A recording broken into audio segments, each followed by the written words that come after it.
I already spent money, so now it's your turn. What did I spend it on? Well, you're kind of looking at it. Oh, through it.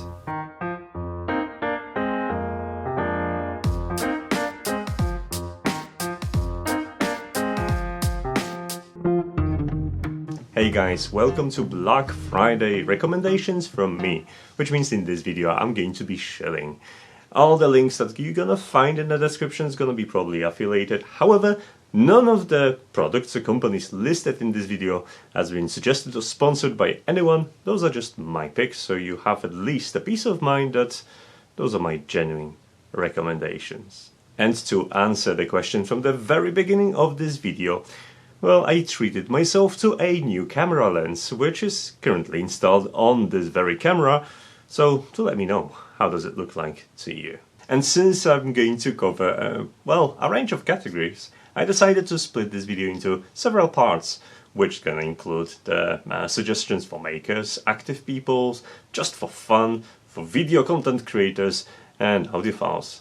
But don't worry, there is a dedicated section for home automation enthusiasts and anyone that loves to play with development boards and Raspberry Pi. So, without further ado, let's start shilling. If you are like me and you have your fingers in multiple pies, including Raspberry Pi, you probably are a maker. You don't have a one specific hobby and you would like to try pretty much everything. And these people are the best to shop for because the interest ranges are broad, so you always end up finding something cool for them, or for yourself if you're shopping for yourself. We're going to start with this. This is my new precision screwdriver. It's motion activated and I haven't covered it just yet, but it's gonna replace my Miniware ES15. It's not that I don't like ES15 precision screwdriver anymore, it's still great and I'll still recommend you to look at the review, but I destroyed two, my fault, and I just fancy trying something new. As makers like the tools, well, that's gonna be kind of the theme throughout this list, and my second recommendation is Creality Ender 3 S1 printer, which is by far the easiest printer to get started into, well, 3D printing hobby. It's easy to put together, it starts well out of the box and it doesn't really need much tuning. I have a dedicated review, so you should really consider it one, especially if you are new to 3D printing or you're just looking for a second machine, or third, or fourth, fifth in my case. Sooner or later there is a time where you have to start soldering something and it's good to have a nice portable soldering iron, and one of those from Miniware TS101 I covered recently, and it's a perfect opportunity to either gift it to someone or buy it to yourself because they are awesome. Now, assuming that you're not planning on 24-hour soldering parties, you probably don't need that big soldering stations. They're great and everything, but they are serious overkill, especially if the space is at premium. The second section is for active people, and from time to time, I'm the one. I like to be active and I like to go mostly either hiking or cycling, so I have recommendations for you if you are considered to be an active person or you know someone that could use a gadget or two to, well, one of my best upgrades this year was actually purchasing Wahoo Element Roam, a cycling computer that has it all, from mapping to extensive logging and support for external sensors.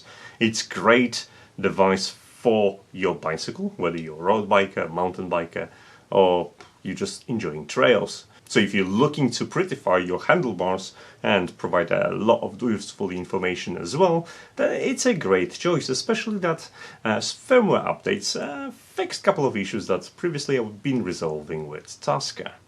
The second recommendation is Insta360 Go 2, that mini camera that pretty much goes with me everywhere due to its size.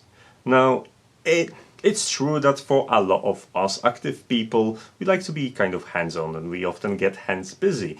But Insta360 Go 2 is small, it has a great stabilization, it's just perfect for capturing these moments, just so you could, I don't know, show off to your friends.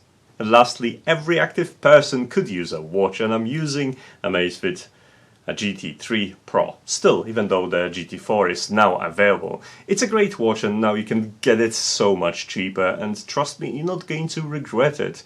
With support for like, I think 50 or 70 different workouts, it has everything you need to track your workouts and enjoy being active. Plus, let's face it, it looks really stylish.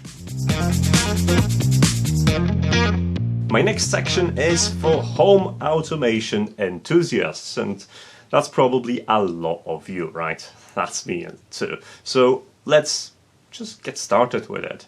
My first recommendation for this Black Friday sale is SwitchBot Lock. I'm actually in love with keyless entry to my garage because this is where the SwitchBot Lock is mounted at the moment. It's super easy, especially that I'm a person that would probably forget to take a keys and forget to lock the garage after myself. It's a bit of an overkill for that garage door, however, works well and I don't have to carry keys with me, so yay. Plus, Black Friday SwitchBot, you can always find something cool in there, especially if you're renting, because SwitchBot offers non-invasive automation, so do check it out. The second recommendation is from Shelly, and Shelly Plus series to be precise. Right now there are great sales on Shelly web store, so do check it out, and you can bag yourself nice relays that, well, been made for DIY home automation. Shelly is one of those companies that really support DIY automation, and that shows because as soon as you launch the either web interface or app, you'll have a lot of options that are simply not available elsewhere, and for that it's worth paying a little bit extra for the premium price. Another thing on my list is a smart vacuum cleaner with a mop and self-emptying station. Why?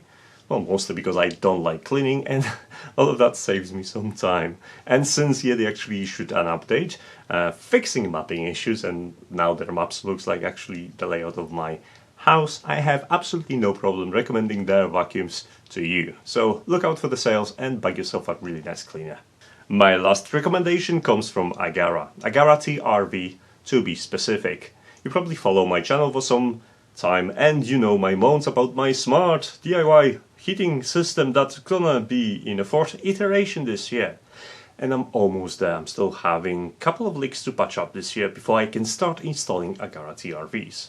I settled for Agara TRVs because they are Zigbee and they have a couple of options that I really care about. But Agara this year has released a lot of interesting products, so they are all Zigbee and you should really check it out. And now for the musically inclined. I like music, you probably like music too, so let's listen to my recommendations. Yes, that was a pun.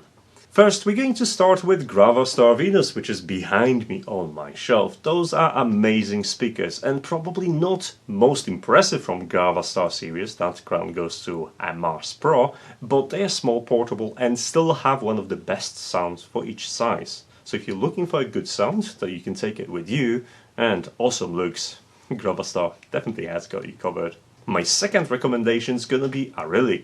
I wrote in the past about building your own multi-room wireless audio setup with Majority Audio and Arya. Those are DIY boards that you can actually expand yourself and build your own sound system. That is very exciting, and if you want to give it a go, well, now it's the time. And the last recommendation in this category is gonna be for my favorite earbuds. It's Gravastar again, mostly because they look so cool and it's Series Pro. I fell in love with them ever since I laid my eyes on them, and they've been with me ever since. They're great for pretty much everything and I always have them with me. What other recommendations do you need from that?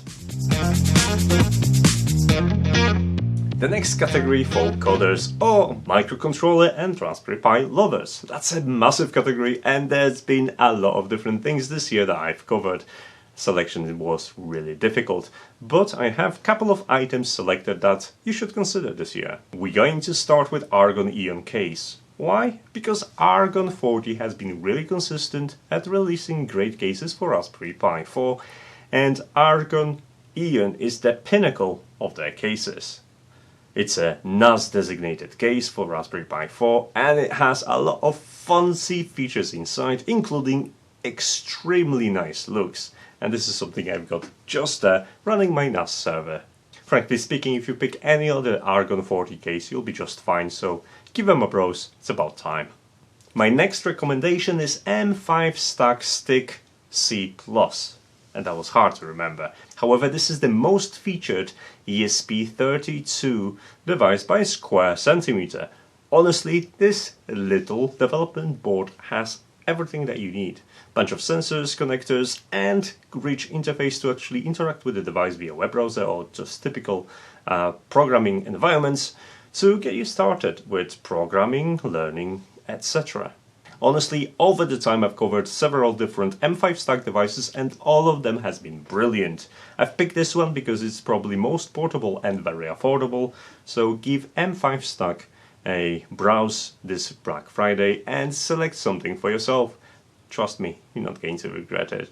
If you are looking for something slightly more advanced, then look at Seed Studio and VO Terminal. I wasn't sure at first how the support's gonna pan out when I was covering this development board, but it turns out that this is a very popular platform with lots of different projects available to learn from and expansions for the existing I/O. This means that VO is a really nice programming or development board that you can utilize and start programming on your own. It's slightly faster than ESP32 counterparts and you can take it with you. What else do you want from development board, right? And last recommendation for this series is Bittle by Petoy. If you ever wanted to find out how hard and difficult it is to program your own spot from Boston Dynamics, then Petoy has got you covered, because that orange dog provides enough challenges to keep you occupied forever. So yeah, have a look and select whether you like a dog, a cat, which I'm going to cover very soon. I've got one in here waiting to be reviewed. Give them a browse this Friday. It was all about learning, so let's talk about fun, because fun it is. Now, there are a couple of devices I already have, and I covered them for my website as well, but they are mostly just for fun. And that's okay, because we all deserve to chill from time to time and just enjoy what's out there. My first recommendation is Insta360 360 version of the camera, so 1x2. Now it's gonna be on sale because X3 is available, so it's a good opportunity to buy yourself a 360 camera. And what can you do with a camera like this?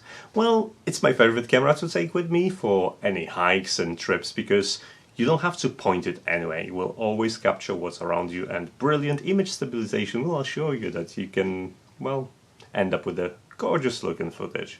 But if that's not fun, then how about an RC car? Now, I have one which I'll have to admit it's so much fun to drive and skid around. So if you are into, then either 1/16 scale or 1/28 scale are the best scales to get started. With 1/16 being slightly more expensive but bigger and offering more space for your upgrades, it's probably something you could start with. If you're not sure if the hobby is for you, go for 1/28 scale instead. And last on this list are drones, and Fimi in particular. I have 2020 edition, but there is a new iteration, 2022. It's pretty much the same with a couple of hardware upgrades, so for the most part the experience would be similar. It's a brilliant drone to get started, and it's a drone I've actually learned how to fly drones. Don't get me wrong, after 2 years I am still learning, however my flying gets better and better by the day. My last category probably aims at creators most, but stick around because you might find a couple of things that, well, are interested too. I already mentioned the new lens that I purchased, and this is 35mm 1.8 stop, and you'll see how that works in a moment, because, well, I'm yet to edit this. However, my first recommendation would be a new camera that I've got, and this is Lumix S5. It's been such an upgrade from my existing Lumix series camera, which is here, and I use them for over-the-desk shots, and it just turned all the footage into something that I can use, despite lacking the lighting department in here. It's not the cheapest camera, so if you want to save some money, maybe consider GX80 or 85 instead, but S5 has my seal of approval in terms of YouTubing. The second recommendation was the Zeppon motorized slider. and my experience wasn't stellar. We got to the mutual conclusion in which the camera from time to time freaks about being paired to my phone, but provides me with a really beautiful B-roll in exchange, so I am happy with it. It wasn't the cheapest solution out there, but it's well worth it. But what was rather expensive were the Pixel G1 panels, which I use for my thumbnail photography. And it shows those RGB panels are great and they cost around £70, so they are not that expensive, but are very, very well built. They are battery powered, so I can take them with me, and yeah, I love using them. And my last recommendation is Synology 418, which is a dedicated NAS disk station. I had a loaned unit which I really liked, and even though right now my all NAS needs are catered by Argon Ion, I'm still considering getting something more serious. Now, mostly because I would like to move my editing tasks to a network storage, but we'll see how that panned out. The bottom line is that you should really consider NAS, and Synology is a good choice. Okay, I think we have it all covered for this year. Now, in the description of this video, you're gonna find a link to my website with a dedicated article that will contain information about each product, current pricing, links, and links to the reviews if you would like to know more about particular items. So do check it out before making your decision to make sure you don't regret it. Now, if you have recommendations of your own and you would like me to look at a certain product, well, links and YouTube comment section, they don't work really well. So head to my website, there is a link at the end of the post to a comment section, and you'll be able to leave your links and suggestions there. Obviously, if you're just going to type the product name, I'll look it up from the YouTube comments as well. Okay, I hope you don't mind a bit of shilling on my part. Let me know if you end up buying something from that recommendations from me, and let me know obviously what it was, because I'm super curious. As for now, guys, thanks so much for watching, and I'm definitely going to see you very soon. Take care. Bye.